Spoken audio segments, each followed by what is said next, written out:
Kalau kamu berdoa itu yang tadarruk. Tadarruk itu ya yang sangat sopan, wakuf ya secara diam-diam atau secara enggak berlebihan. Terus hanya ayat innahu la yuhibbul mu'tadin. Allah itu tidak suka orang yang melewati batas. Itu termasuk melewati batas dalam doa karena ada unsur mendikte Allah. Saya memberi contoh tadi. Misalnya kita sebagai cowok berdoa ya Allah saya ingin punya istri cantik, sholihah, nasabnya baik, gak pernah cerewet, gak pernah apa. Itu kan nanti nyarinya juga susah. Nanti kalau Allah menjabatkan itu adanya di surga, ning donya ora payu rabi, kira-kira. Nah itu sudah berlebihan. Terus kalau ada ulama mengatakan doa itu mukhul ibadah. Itu maksudnya gini, doa itu bukti kita minta. Minta itu bukti kita lemah. Dan merasa lemah itu sudah bagian dari ibadah. Makanya masyhur itu syairnya Abdul Al-Haddad itu. Fadu'ai wabdihali dalilun li fiftikori itu. Jadi saya berdoa itu hanya sebagai bukti saya butuh Allah. Saya sendiri tidak punya kepentingan mustajab apa enggak. Jadi wali-wali yang mengatakan doa itu mukhul ibadah, sebetulnya itu malah wali-wali yang dari awal nggak kelintas disembadani apa enggak. Butuhnya dia itu menunjukkan bahwa saya ini lemah. Buktinya, posisinya minta. Itu yang dimaksud mukhul ibadah. Tapi kalau kita berdoa terus posisi kita protes. Katanya kamu baik ya Allah, engkau baik. Ternyata enggak juga. Buktinya semua doa saya enggak kamu kabulkan. Wah, ini malah doa kriminal. Jadi yang dimaksud mukhul ibadah itu doa, itu bukti minta. Minta itu bukti lemah. Makanya ada syairnya Abdul Al-Haddad maksud fadu'a ibabdihali dalilun li fiftikor. Jadi saya minta engkau ya Allah itu bukti saya butuh. Jadi itu bukan dua hal yang harus dipertentangkan. Jadi kalau doa dikatakan apa? Ibadah karena di doa itu minta. Lah minta itu bukti merasa kita lemah. Berarti kita sa'il Allah mas'ul. Kita minta Allah yang kita mintain. Kita menengadah Allah yang berposisi memberi. Itu saja sudah cukup sebagai ibadah. Meskipun doa kita tidak mustajab. Karena memang tadi seperti itu. Kalau di ilmu-ilmu tasawuf itu apa ya? Doa itu memang benar-benar sudah mukhul ibadah karena tadi perasaan merasa butuh sama Allah itu. Nah, merasa butuh itu, nah kalau kita berdoa merasa butuh sama yang kita minta, itu dalam ilmu tasawuf sudah kriminal, berarti kamu lebih butuh makhluknya. Misalnya begini ya, saya ingin punya rumah bagus, terus setelah punya rumah kredit saya utangnya banyak.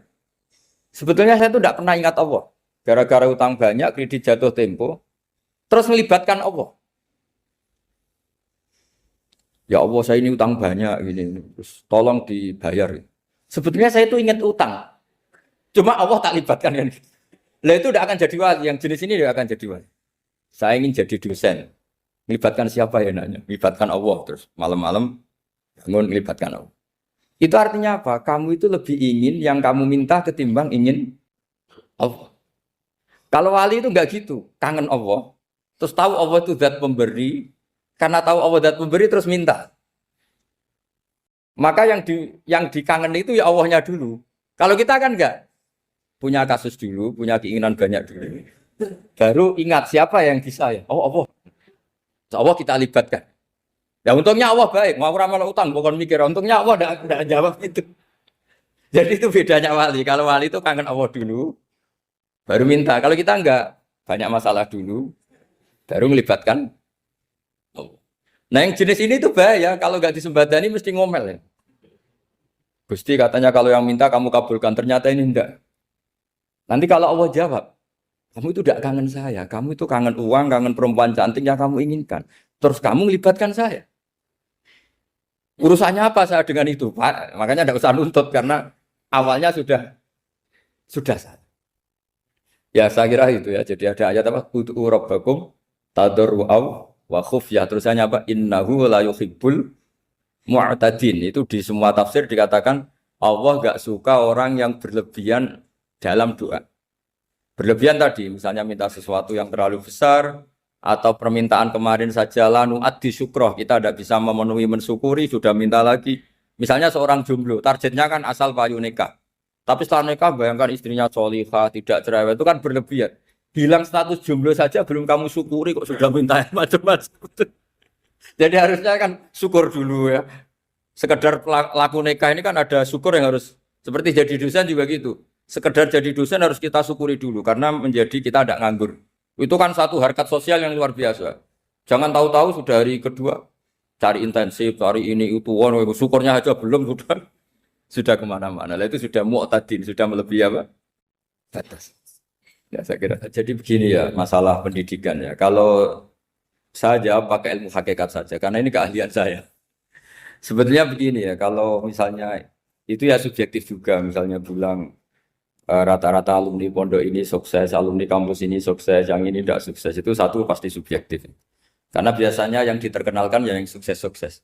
Sama saya punya tetangga dari pondok yang Anda sebut itu kebetulan tidak sukses semua. Itu jantung saya sampai ngeluh. Saya ini gimana kok? Ya, ya sudah seperti itu kan subjektif. Tapi menyangkut pendidikan itu begini ya, menyangkut hasil dari pendidikan itu. Andai kan kita bicara ilmu hakikat, misalnya kita mondok itu, mondok kemudian jadi orang miskin, jadi orang yang menurut orang banyak tidak berguna di masyarakat. Ternyata kita ini orang yang kelihatannya tidak punya karir, tapi kalau malam sujud sama Allah, punya anak niat memperbanyak orang sujud, terus punya ibu yang sakit-sakitan kita rawat. Meskipun kita tidak jadi dosen, tidak jadi menteri. Tapi indawa itu luar biasa karena berstatus ngerawat ibu, ngerawat anak, ngerawat istri. Nah Islam itu datang dengan jargon-jargon seperti itu. Sehingga Nabi kalau muji itu ada Uwais Al-Qarni, ini orang yang luar biasa. Ternyata dia itu punya ibu lumpuh yang kalau kemana-mana harus digendong. Ketika tetangga-tetangganya berhasil sowan Rasulullah itu Uwais Al-Qarni tidak bisa. Karena setiap ibunya dipamitin mau sowan ke Rasulullah itu sama ibunya nggak boleh. Tapi apa yang terjadi? Justru dipuji-puji Nabi sebaik-baiknya kurun. Kurun itu waktu adalah kurun yang ada Uwais Al-Qarni. Saya punya teman, ini kisah nyata, saya berkali-kali ngisi ngaji di komunitas ulama. Ini mungkin tidak bagus untuk kampus, tapi harus saya utarakan. Supaya ya kita evaluasi, saya bilang gini, saya ini jadi kiai itu sering iri sama orang goblok. Orang goblok itu barokah kata saya gitu. Itu kiai-kiai kaget semua, karena saya bilang orang goblok itu barokah. Saya beri contoh gini, misalnya saya pinter, terus juara MTQ, juara hafal Quran atau juara baca Quran secara tartil. Ujung-ujungnya saya dapat apa? Hadiah umroh atau apalah, atau hadiah rumah atau apa. Pertanyaannya adalah mendapat. Saya ulang lagi, mendapat. Sementara ada santri yang bodoh, gara-gara bodoh itu dosen UI yang enggak, jadi kiai yang enggak, akhirnya dia jadi pekerja di Korea. Barokahnya bodoh tadi. Karena di Korea melihat orang ateis, akhirnya dia kepikiran bikin masjid. Sebagian gajinya disumbangkan untuk masjid. Ini bodoh pendiri masjid. Tapi kita gara-gara dosen dakwah di masjid, ini pinter dapat uang dari masjid. Nah ini bukan nyindir, ini biasa saja. Ini maksud saya. Maksud saya, kamu jangan ngabaikan hidup. Akhirnya apa yang terjadi? Saya ini punya teman ini betul. Saya ini kan kecelok dulu tuh Gus Alim. Nasib saya di mana-mana dihormati. Kadang saya merasa dosa. Kok dihormati? Saya punya teman, dulu gobloknya minta ampun sekolah, sekelas sama saya. Gobloknya, soalnya gobloknya harus disepakati. Sudah. Iya, goblok mujma'alah kira-kira. Singkat cerita, dia itu hidup di pedalaman Kalimantan, sekitar tahun 92. Dulu kan biasalah di dalam hutan itu pasti ada penebangan hutan macam. Dia ada bosnya, yang jelas dia ada bosnya. Saya yakin juga agak kriminal. Karena dia tidak yang illegal logging. Pokoknya ditakdir dia hidup di tengah hutan. Ikut orang. Setelah itu dulu nggak ada HP. Sering kirim surat ke saya, Gus, saya ini hidup di tengah hutan. Tapi saya ini Muslim pernah mondok. Kalau nggak bikin Jumat itu nggak enak. Bikinlah dia Jumatan. Nah karena dia pernah ngaji fikih Syafi'i, kalau Jumatan nggak ada orang 40 itu harusnya zuhur tidak Jumatan. Tapi orang yang kerja di situ tidak mau. Wong dino Jumat kok zuhuran loh Pak. Kalau dino Jumat ya Jumatan ya. Tanya saya, Gus itu kalau ada kaulnya enggak supaya Jumatan ndak orang 40 sah. Singkat cerita dia lama-lama jadi pendiri masjid di situ. Dia punya sedikit gaji ya dipakai masjid, punya sedikit tanah diwakafkan untuk masjid. Artinya apa? Indawa ini banyak orang bodoh, ternyata di komunitasnya dia muassis, pendiri, pemberi. Sementara kita yang kecelok pinter, dapat umroh, dapat bonus. Kira-kira nanti kita ketemu Allah. Kamu pernah nyumbang Islam apa? Yang bodoh jawab, oh nate Gusti bikin masjid di pedalaman. Kita yang pinter. Kayaknya kalau memberi enggak lah Gusti. Reputasinya mendapat. Ketika Nabi memenangkan perang Badar, itu ada Asra Badrin, tawanan-tawanan perang Badar. Nabi suka musyawarah, suka rembukan. Ya Abu Bakrin, menurut kamu tawanan ini diapakan? Kata Abu Bakar, hum asyiratuka. Mereka itu keluarga engkau, orang-orang Quraisy. Ya dibebaskan saja. Pakai tebusan. Nanti uang itu kita kelola supaya jadi penguat Islam. Dan orang-orang ini merasa hutang jasa karena harusnya dibunuh, tapi kita bebaskan. Tanya, bagaimana kamu ya Umar menurut kamu? Kata Umar, ini kan orang-orang yang dulu ingin bunuh kamu. Yang ingin menghabisi jenengan, ingin dan sudah ngusir jenengan. Ya setelah ketangkap ya dibunuh kok repot. Apa kata Rasulullah? Rasulullah spontan ngendikan innama salaka ya Abu Bakrin kama sali Ibrahim. Kamu ibarat kayak Nabi Ibrahim. Izqala faman tabi'ani fa innahu minni wa man asani fa innaka ghafurur rahim. Jadi Nabi Ibrahim itu unik. Melihat umat itu sesyafakoh itu. Syafakoh itu banget sayangnya. Nabi Ibrahim cara berpikir, faman tabi'ani fa innahu minni. Orang yang ikut saya ya Allah pasti golongan saya. Tentu layak masuk surga. Wa man asani, orang yang mendurhakai saya, fa innaka ghafurur rahim. Engkau Maha Pengampun. Bukan yang mendurhakai langsung masuk neraka, enggak. Engkau Maha Pengampun. Wa masalu kaya Umar kama salin Nuh. Isqala rabbi la tadzar ala ardi mal kafirina dajara. Umar, kamu mirip Nabi Nuh. Inginnya semua orang kafir dihabisin. Ya masyhur kan Nabi Nuh itu enggak ingin ada orang kafir sampai ada banjir tufan. Nah kalau sampean tanya bedanya apa dengan garis keras sekarang? Bedanya ya beda sekali. Kalau Nabi Nuh benci sama orang kafir itu diserahkan yang punya. Sehingga yang punya yaitu Allah yang menghukum dengan banjir bandang. Tapi kalau kita kan kadang kita bertindak sendiri. Jadi potensi disalahkan. Yang jelas dalam hadis-hadis sahih, Nabi Nuh itu tidak bisa mensyafaati karena itu.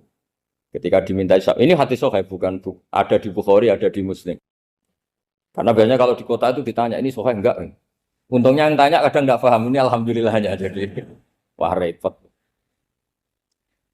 Nabi Nuh itu diantara sebabnya enggak bisa mensyafaati adalah pernah corong Jawa maksudno kaume. Kalau dalam bahasa Arab itu da'a li Zaidin berarti mendoakan positif. Kalau da'a la Zaidin mendoakan negatif. Kalau orang Jawa itu ada doa, ada pasot. Nabi Nuh adalah orang yang pernah maksudkan kaumnya. Nah, saya cerita sedikit tentang Nabi Nuh dan Nabi Ibrahim. Nabi Ibrahim dianggap tadi cerminannya Abu Bakar, dianggap niru Ibrahim, cerminannya Umar, dianggap niru Nabi siapa? Nabi Nuh. Lalu kalau sampean tanya, bedanya gimana? Begini logikanya. Kita mengkaji secara akademik begini. Ada ulama besar, namanya Abdul Hasan Asyadzili, itu masyhur di Indonesia menjadi Thariqah Asyadziliyah.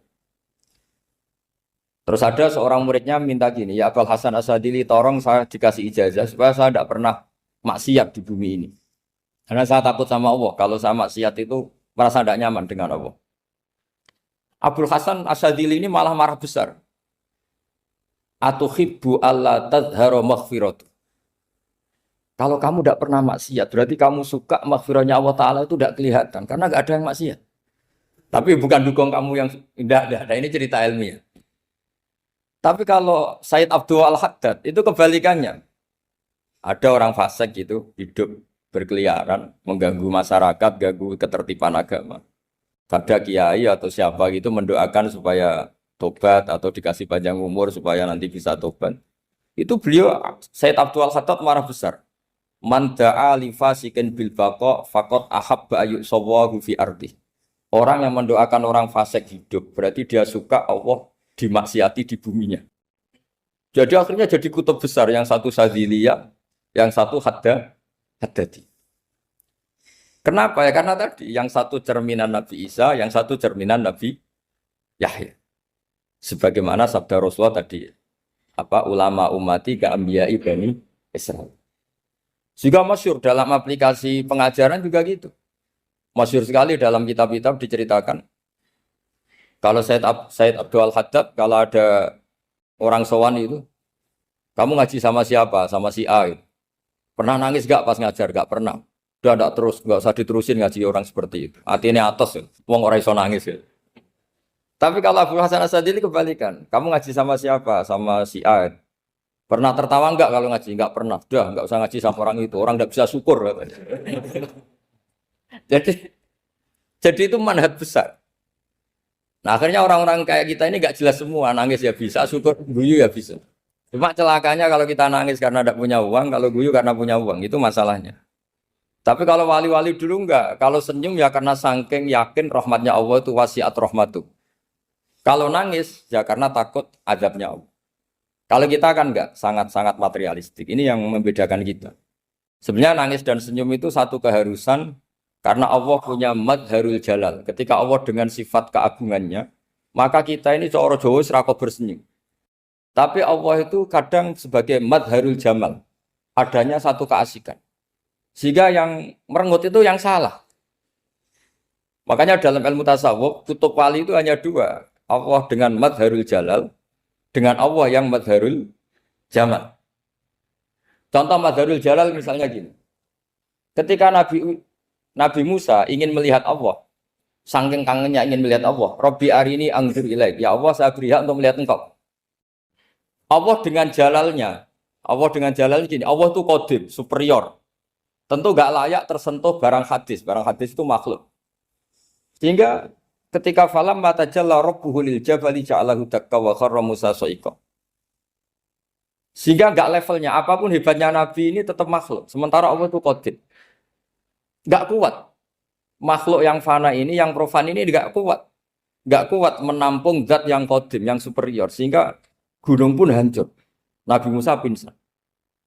Tapi ketika Allah dengan madharul jamal itu Allah dengan keindahannya, dengan kasih sayangnya, memberi hak makhluknya untuk melihat. Nah di sini ini Allah sering ngendikan wujuhu yauma idzin nadhirah ila rabbiha nadhirah. Nanti ada wajah-wajah yang di surga itu melihat saya kata. Tapi apakah betul melihat kayak saya melihat dosen, melihat Pak Rektor, melihat teman-teman itu tidak bisa. Karena Allah itu qadim, sehingga meskipun manusia ahlul jannah melihat Allah, tetap Allah ngendikan la tudrikuhul absar wa huwa yudrikul absar. Karena Allah di balik jamalnya ya punya jalal, di balik jalalnya juga punya jalal. Sehingga selalu di Quran itu diulang beberapa kali supaya proporsional. Nah, kenapa ahli sunnah tetap berkeyakinan Allah bisa dilihat? Logikanya begini. Fa inna kulla maujudin yasihu ayyura. Allah itu zat sing nyata-nyata wujud dan punya eksistensi. Di mana-mana sesuatu yang wujud itu layak untuk bisa dilihat. Lalu pertanyaannya gini, kenapa kita tidak bisa melihat sekarang kok nunggu di akhirat? Karena mata kita sekarang itu profan, fana. Sementara kita setelah di surga, tubuh kita didesain abadi.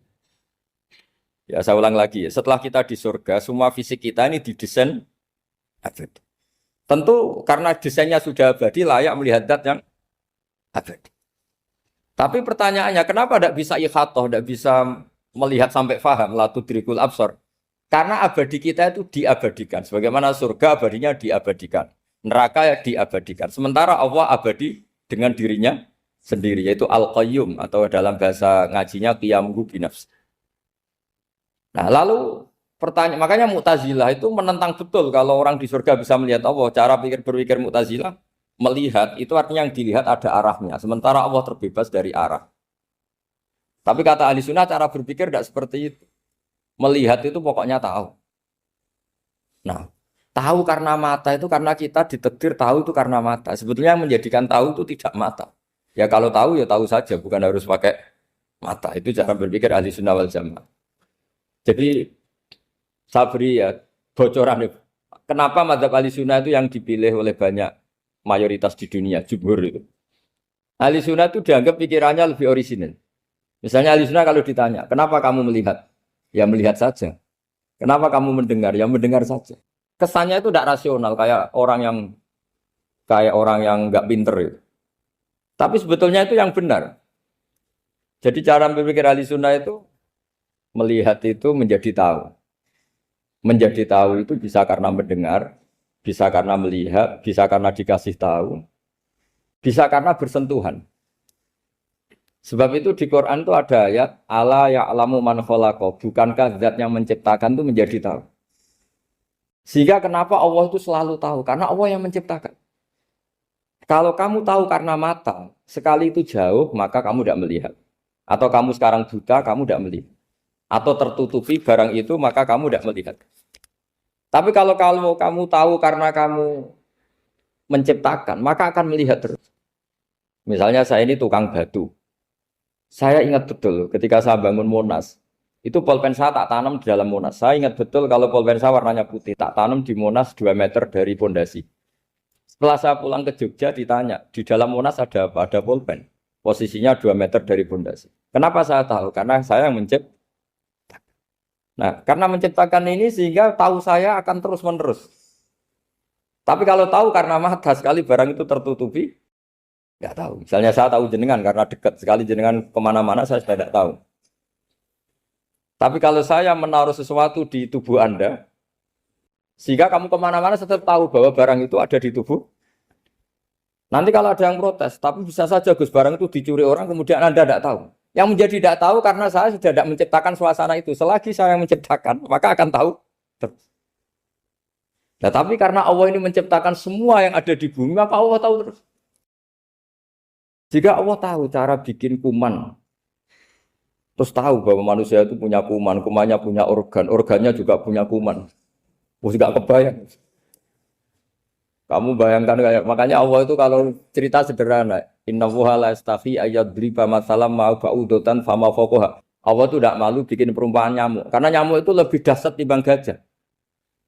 Para pematung itu disuruh bikin gajah masih mampu, bikinkan patung gajah, mungkin masih sanggup. Tapi kalau tak suruh bikin patung nyamuk, nggak usah bikin hidup, patungnya saja sekecil itu. Padahal nyamuk kecil itu punya organ tubuh. Lalu bikinnya organ tubuh nyamuk itu kayak apa? Organnya punya kuman, kumannya punya organ, organnya juga punya kuman. Sehingga orang-orang alim itu baca nyamuk itu lebih jadi ayat Allah ketimbang melihat dinosaurus. Tapi sekarang orang itu nggak tertarik ceritanya. Jadi beda perasaannya orang alim sama orang awam. Kalau orang awam tuh melihat mukjizat kan yang dasar-dasar kayak dinosaurus, gajah, wow. Gitu. Kalau orang alim nggak, malah melihat nyamuk. Kealiman seperti itu terjaga di umatnya Muhammad, di umatnya Rasulullah Muhammad SAW. Karena ketika umat ini nggak ditumbuhi para nabi, itu Allah menjamin Muhammad, ulama umatmu nanti punya kemampuan seperti nabi. Tentu tidak dalam keutamaan ya, keutamaan tentu nggak sekelas sama nabi. Kenapa itu terjadi? Karena tadi para nabi ini mewakili sekian. Kalau kita sangat mencintai Indonesia, maka kita akan tegas siapapun yang ingin menghancurkan Indonesia. Itu kira-kira cerminan Nabi Nuh. Kalau kita sangat mencintai Allah, maka kita akan benci sebenci-bencinya sama orang yang mendurhakai Allah. Tapi masalahnya, Allah yang kita cintai itu memaklumatkan diri kalau bersifat ghafur, pengampun. Sehingga kalau kita terlalu kasar, ini kan yang kita cintai bersifat ghafur kok kita kasar. Di sini Nabi Ibrahim. Beliau sangat mangkel sekali sama yang durhaka sama Allah. Tapi mau mangkel gimana? Zat yang mengajarkan itu bersifat ghafur. Maka kita mau tidak mau. Makanya ada riwayat mengatakan takhallaku bi akhlaqillah. Kamu bertata krama kayak akhlaknya Allah. Akhirnya ya sudah. Kita mau apa coba? Kira-kira kalau kamu mencintai seseorang, itu potensinya akan dua. Protektif. Ada telepon itu dari siapa? Cewek atau cowok? Protektif. Itu bukti cinta apa bukti suudon? Kan tidak tahu. Tapi misalnya kamu cinta perempuan terus WA-an sama lelaki nggak apa-apa, jalan sama lelaki nggak apa-apa, sama masa lalunya pacarnya juga nggak apa-apa. Itu cinta apa pembiaran? Kan sama-sama nggak jelas. Nah kira-kira mencintai Allah itu kira-kira analoginya seperti itu. Kalau yang satu protektif, Allah harus zat satu-satunya yang disembah. Nggak boleh didurhakai, nggak boleh dikhianati kok. Sehingga ini sangat keras sekali. Nah, ini Nabi Nuh. Di sini ada Nabi Ibrahim. Karena orang yang zat yang kita cintai bersifat ghafur. Jika kalau kita terlalu tegas beda dengan sifatnya Allah yang bersifat ghafur. Nah umatnya Nabi seperti itu mulai dulu. Ada yang moderat, ada yang keras, ada yang setengah keras, setengah moderat. Ada yang ngambil sikap, urip mangan turu, ngenteni mati. Itu lebih baik itu timbang punya istihad tapi gak jelas mendingan Itu ada riwayatnya, suatu saat ibadah akhir umatku terbaik adalah tidur. Maksudnya tidur itu gak ngambil sikap, masyhur itu. Saya beri riwayat yang ada di Bukhari Muslim. Satakunu fitanun. Al-qa'id fiha khairun al-qa'im wal-qa'in fiha khairun al-masi wal-masi fiha khairun nasai. Nanti di akhir zaman itu banyak fitnah. Kata Rasulullah, yang duduk lebih baik ketimbang yang berdiri. Yang berdiri lebih baik ketimbang yang jalan. Yang jalan biasa lebih baik ketimbang yang jalan bergegas. Man tasyarrafa laha tastasrifu. Fitnah itu adalah siapa yang terlibat maka akan semakin parah. Sehingga semenjak itu ulama berpikir nanti di akhir zaman kalau ada fitnah, itu sebaiknya orang ngambil sikap sepasif-pasifnya, secuek-cueknya. Jadi semua syurahul hadis sepakat, makna hadis ini apa? Orang disuruh sikap secuek-cuek. Misalnya pilihan presiden, contoh kecil pilihan presiden. Mungkin para intelektual nggak merasa, tapi kalau ulama itu cara berpikir beda. Pilihan presiden, kamu fanatik milih A, yang satu fanatik milih B. Ya presiden atau bupati atau gubernur. Terus yang satu bilang gini, wah kalau nggak di presiden A, nggak di bupati A, nggak di gubernur A, negara ini rusak. Mungkin betul dari segi jejak rekamnya A ini bagus. Tapi pertanyaannya secara tauhid, bagaimana Anda menggantungkan kesejahteraan sama makhluk? Kamu nggak pernah terusik begitu kan para intelektual? Itu kan melukai. Bagaimana mungkin Anda menggantungkan kesejahteraan dengan seorang makhluk? Wah kalau di presiden A pasti Indonesia makmur, kalau bupati A pasti Sleman makmur, pasti Bantul makmur. Nah, bagaimana mungkin makhluk yang sedang soleh kamu pastikan selalu soleh? Wong dia makhluk bisa berubah. Sementara yang B misalnya fasik, wah kalau dipimpin B pasti rusak negara. Bagaimana kamu pastikan B yang fasik selalu fasik? Dia saja dia husnul Fatimah, yang fasik pas mimpin jadi soleh, yang soleh pas mimpin jadi fasik. Akhirnya ulama karena tahu sifat manusia itu berubah dan kendali di tangan Allah, sikapnya nggak jelas. Saya ini termasuk orang yang terkenal nggak jelas. Karena kalau ditanya, Gus sampai milih presiden mana, bakti mana? Sanut pangeran sing dadi aku loyal. Wah, anut pangeran yo kacau. Wah, luwih kacau menan anut pangeran kan. Ini kan sudah tidak sambung karena pikirannya ulama. Memang nggak beda, cara berpikir ulama itu beda. Bahkan bapak saya itu kalau didik saya itu begini. Kalau meseli saya atau ngirim saya dulu itu kan pakai mes. Ini uang kamu 500.000 untuk kamu. Mesti ditambahi 100.000 ini untuk buat jajan sama teman-teman. Mesti ada uang pokok, ada uang sedekah. Dulu saya sering tanya, kenapa bapak sangat menghormati teman-teman saya? Kata bapak, kowe mondok aku ora iso nyukupi, sing iso nyukupi ya kanca-kanca. Ternyata betul, rata-rata anak kuliah atau anak mondok, uang pribadinya kan 8 hari dari dikirim sudah habis. Berarti kan masih 22 hari, kok bisa hidup itu kan barokahnya teman-teman itu. Malah yang agak beling itu 1 hari sudah habis, berarti ada 29 yang bergantung sana sini. Sehingga Nabi dulu cara ngendikan itu unik. Kata Nabi, da'un nasa yarzuqu wahu ba'duhum ba'du. Menusau barnawa, enggak saling memberi rezeki. Ketika ada collab, Medina itu pernah collab, terus sekarang pernah defisit. Beberapa pakar ekonomi datang ke Rasulullah, ya Rasulullah, sa'ir, tolong dikasih harga standar. Tapi apa jawabannya Nabi? La tusa'iru fa inna Allaha huwal musa'ir. Kamu jangan kasih harga, Allah sendiri yang menentukan harga itu. Terus kata Nabi, kenapa engkau begitu ya Rasulullah? Ini negara harus ditentukan harga karena gini-gini. Kata Nabi, saya tidak ingin ketemu Allah dalam keadaan dolim. Tapi ini tentu di teori ilmu modern ini masalah. Tapi menurut orang modern. Tapi kalau menurut ilmu hakikat itu nggak akan masalah. Misalnya, kenapa Nabi tidak menentukan harga dalam keadaan negara seperti itu? Jawabannya pakar-pakar hakikat. Ya saya ulang lagi pakar-pakar hakikat. Begini, misalnya ada orang menimbun supaya nanti harganya mahal. Terus ditimbun terus sampai nunggu harganya mahal. Lama-lama dia sadar kalau timbunannya nggak ada gunanya karena ternyata orang nggak beli. Nah, ketika orang nggak punya kemampuan beli, yang menimbun juga nggak punya uang. Nah, tapi kalau sampean tanya, tapi Gus nak tuku barang pokok kan kita mati karena kehabisan stok. Itu masalah tauhid Anda.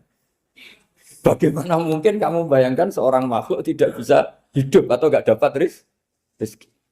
Nabi itu orang yang sampai ke derajat hakikat dari tidak pernah bayangkan gitu. Salah sampean jadi orang yang tauhidnya masalah. Sehingga terus bayangkan, wah kalau negara ini kayak, wah kita makan apa? Kalau negara nggak stabil, wah kita gimana? Itu tidak bisa seperti itu. Dulu ketika kita dijajah Belanda, itu kiai-kiai kita, Mbah Hasyim Asy'ari, Mbah Ahmad Dahlan, mondoknya di Mekah. Sampai alim alama, dua beliau, Mbah Hasyim sama Mbah Ahmad Dahlan itu ngajinya sama-sama Syekh Khotib Minangkabau. Cuma Mbah Hasyim lebih menekuni ke Syekh Mahfud Termas, yang satu menekuni Syekh Khotib Minangkabau. Jadi dua beliau itu ngaji di guru yang sama. Mbah saya, buyut saya itu ya sudah mondok Mekah. Zaman dijajah Belanda. Sekarang kita agak dijajah, agak mondok di sana. Buyut saya itu zaman itu sudah haji. Buyut kelima saya. Itu dulu kalau ingin cari tempat yang teduh, itu masuk ke gua. Itu masuk gua itu hanya kepalanya saja. Kakinya masih di luar. Karena gua di Arab tidak seperti gua di sini. Kalau gua di sini kan orang bisa masuk semua. Kalau gua Arab kan hanya celah-celah batu-batu besar. Sehingga ketika Rasulullah hijrah ke Madinah, singgah di Gua Sur, kata Abu Bakar gimana? Andai kan ya, ada orang kafir di depan gua. Kata Abu Bakar gimana? Andai kan mereka melihat kakinya, pasti melihat kita. Karena gua di sana itu satu tubuh tidak bisa masuk penuh. Kalau gua di sini kan ada yang mobil saja bisa masuk. Nah itu bahasa saya kalau mau istirahat itu masuk gua, separuh badan di dalam gua, separuhnya masih di. Nah sekarang terus kita bilang, wah kalau kita negara tidak stabil, kita haji kemana dulu zaman dijajah Belanda ya kita. Jadi yang berusaha terangkan di antara sifat dasar orang-orang baik adalah di mana saja, kapan saja itu memberi manfaat.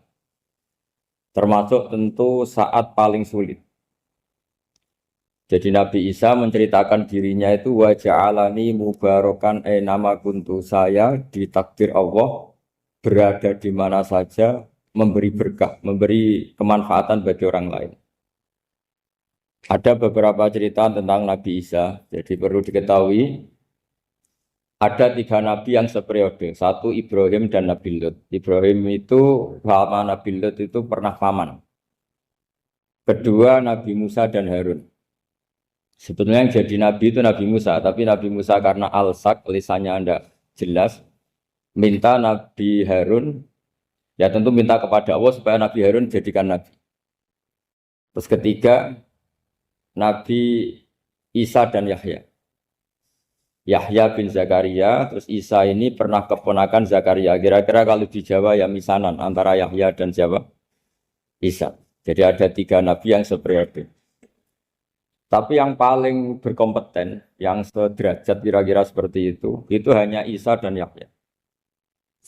Karena Nabi Lut dan Nabi Ibrahim itu beda level. Karena Lut ini pernah keponakan, jadi hubungannya kira-kira yang murid dan guru.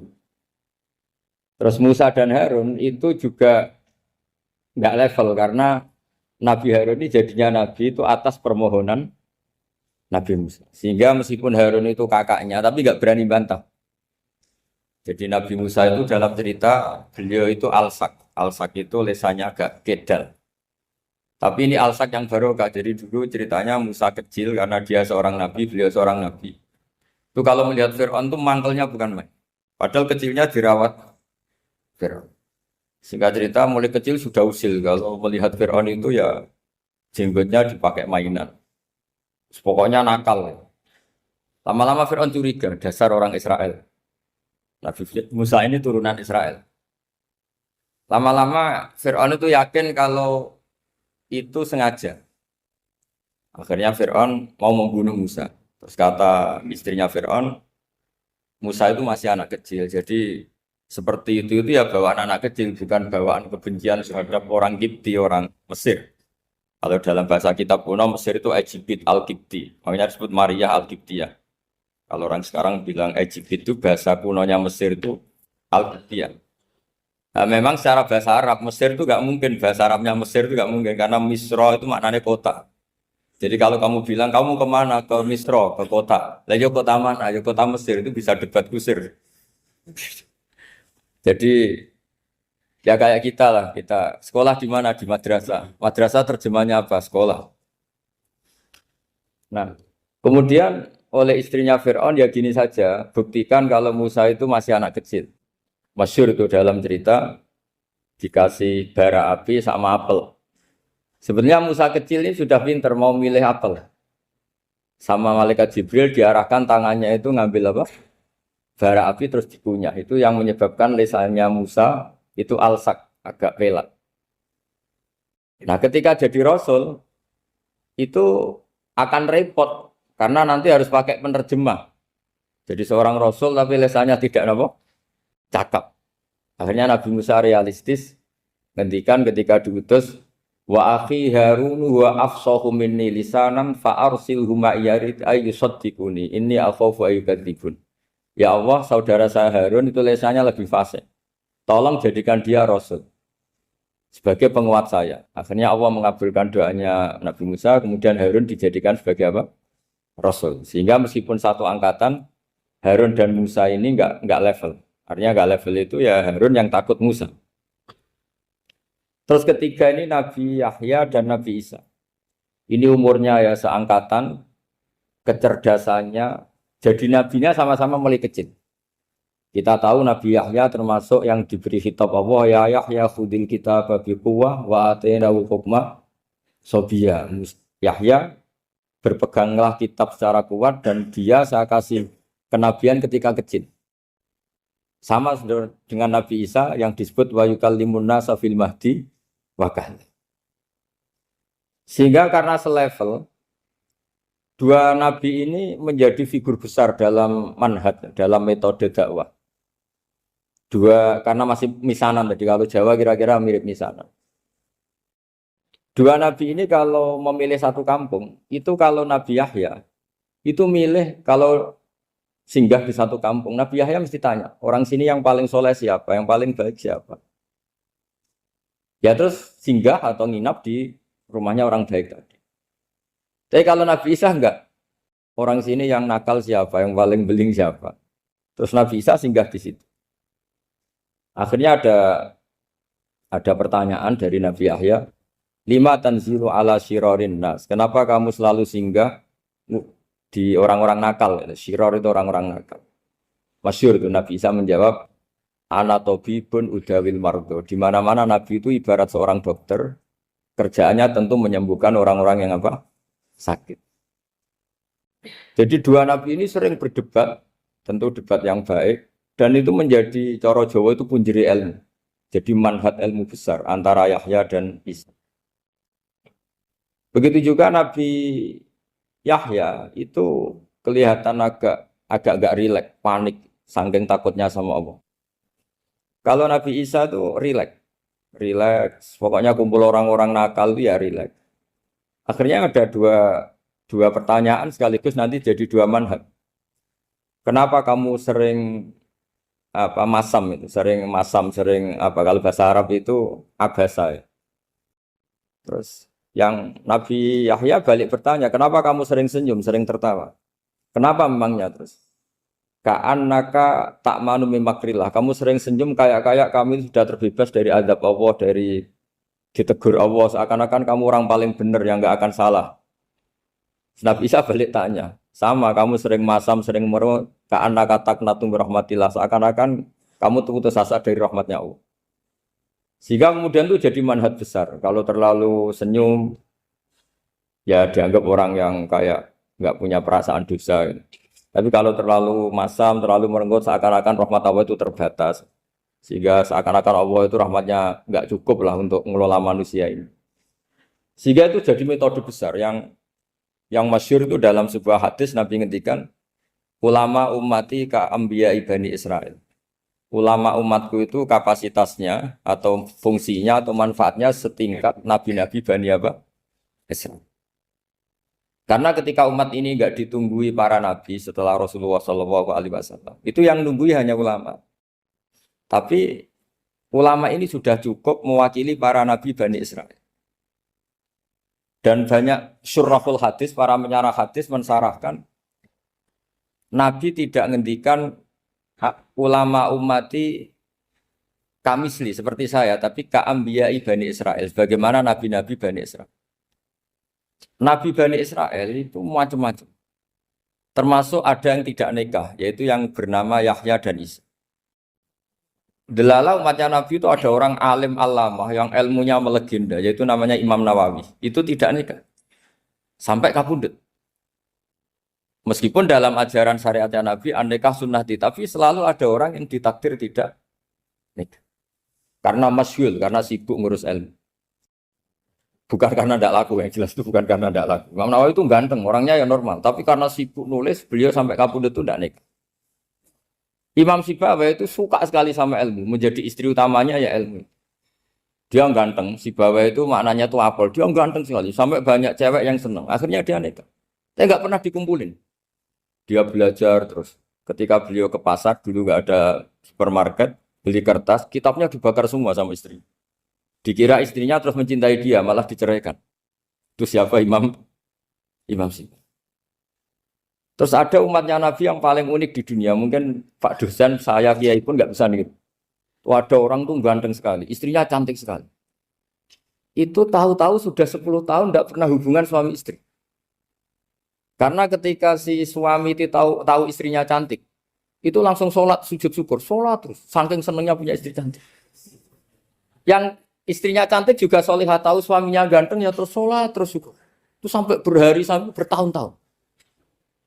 Terus ketika ketemu, cocokan, dek kita sudah nikah berapa? Terus dilihat, kayaknya sudah 10 tahun, tapi tidak pernah hubungan. Oh itu nggak kebayang, itu ganteng sama cantik. Kalau jelek sama jelek itu mungkin. Yang satu villa naudzubillah, satu itu kan nunggu rafa saja. Ini nggak ganteng sama cantik. Nah kenapa kualitas ulamanya Rasulullah itu bisa seperti Nabi Bani Israel? Karena agama ini, umat ini sudah ada ditunggui para nabi. Jika mau tidak mau kualitas ulama, alhamdulillah barokahnya Nabi itu berkualitas kayak nabinya Bani Israel.